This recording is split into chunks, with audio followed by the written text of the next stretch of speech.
দোকান থেকে পনির আনার পর ছেলে দেখে বলে, ওমা পনিরের আজকে নতুন কিছু রান্না করবে, কিন্তু আজকে নতুন কিছু রান্না খাবো পনিরের। ঠিক আছে, নতুন কিছু রান্না করি চলো। প্রথমে একটা বাটিতে কাজু বাদাম আর পোস্ত ভিজিয়ে রেখেছিলাম।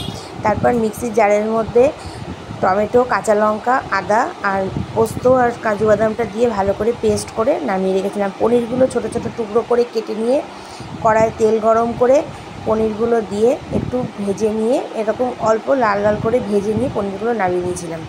তারপর কড়াই ওই তেলের মধ্যেই জিরে, গোটা গরম মশলা, শুকনো লঙ্কা ফোড়ন দিয়ে আগে থেকে পেস্ট করে রাখা মশলাটা দিয়ে খুব ভালো করে কষিয়ে নিয়ে তাতে হলুদ, কাশ্মীরি লঙ্কার গুঁড়ো, নুন আর সামান্য জিরের গুঁড়ো দিয়ে ভালো করে কষিয়ে মশলা থেকে তেল ছেড়ে আসলে একটা বাটিতে দুধ আর জল একটু মিশিয়ে রেখেছিলাম সেটা ঢেলে ঢাকা দিয়ে দিলাম।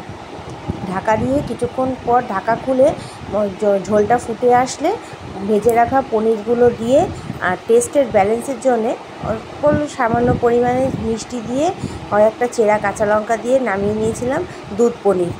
যদি রেসিপিটা ভালো লেগে থাকে লাইক, কমেন্ট, শেয়ার করে পাশে থাকবেন এবং চ্যানেলটা সাবস্ক্রাইব করে দেবেন। ফেসবুক থেকে দেখলে চ্যানেলটা ফলো করে পাশে থাকবেন।